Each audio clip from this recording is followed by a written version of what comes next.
Greta Thunberg दुनिया की सबसे यंगेस्ट और टीनेजर क्लाइमेट एक्टिविस्ट जो अभी नोबेल प्राइज़ के लिए नॉमिनेट हुए हैं, जिसका रिजल्ट अभी अक्टूबर में आएगा।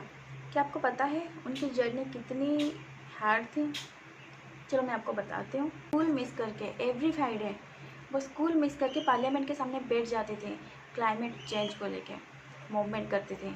क्या आपको ये पता है गवर्नमेंट की जो पॉलिसी है कहीं ना कहीं क्लाइमेट चेंज को वो टैकल नहीं कर पा रही है, कहीं ना कहीं इनएक्शन दिखाई दे रहा है, तो इसीलिए ये मूवमेंट चल रहा है। ग्रेटा थनबर्ग जो स्वीडिश की हैं, आप सोच रहे होंगे कि उन्होंने ऐसा क्यों किया।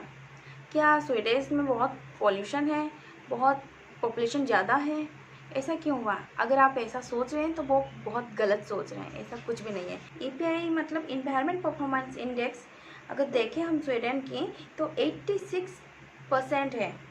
क्या आपको पता है आइसलैंड के बाद स्वीडन नंबर 2 पर है, cleanest country in the world. Summer में उनका टेम्परेचर रहता है 18 डिग्री सेल्सियस।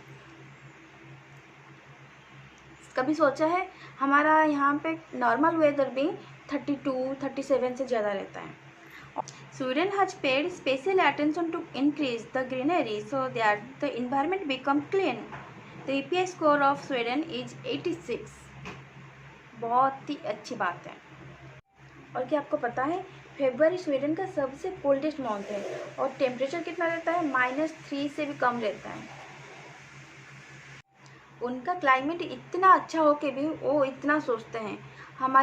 अगर हमारी इंडिया की बात बोले, यहाँ पे गर्मी में कितना टेम्परेचर रहता है पता है? उड़ीसा में तो 42 या 43 टेम्परेचर रहता है। अगर हम नॉर्मल वेदर की बात बोले, यहाँ पे 37 या 35 नॉर्मल वेदर रहता है। मतलब टेम्परेचर इतना हाई है, फिर भी हम यूथ कुछ भी नहीं कर रहे हैं।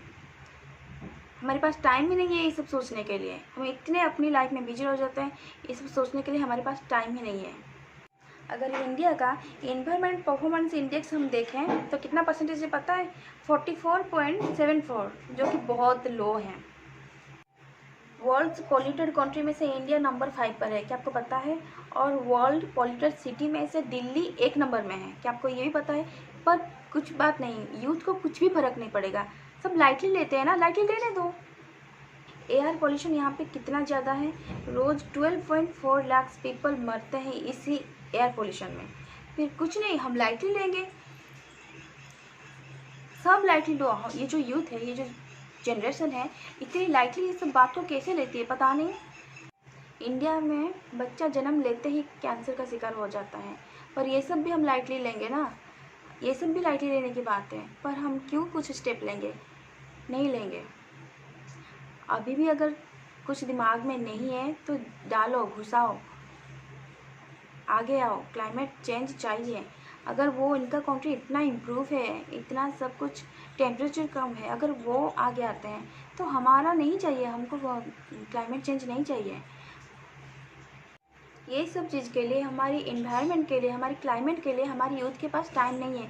पर हाँ, अगर क्यारी मिनाती का वीडियो देखो, किसी को रोस्ट किया, किनको अमीर सिद्दीकी ने क्या रिप्लाई किया, इनके पास अच्छा खासा टाइम है वेस्ट करने के लिए।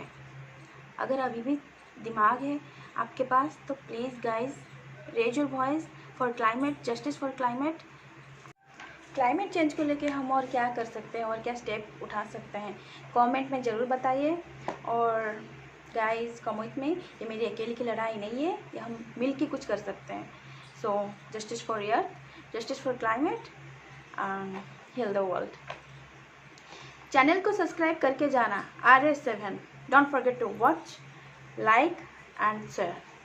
प्लीज़ सब्सक्राइब माई चैनल को सब्सक्राइब करके जाना, ओके।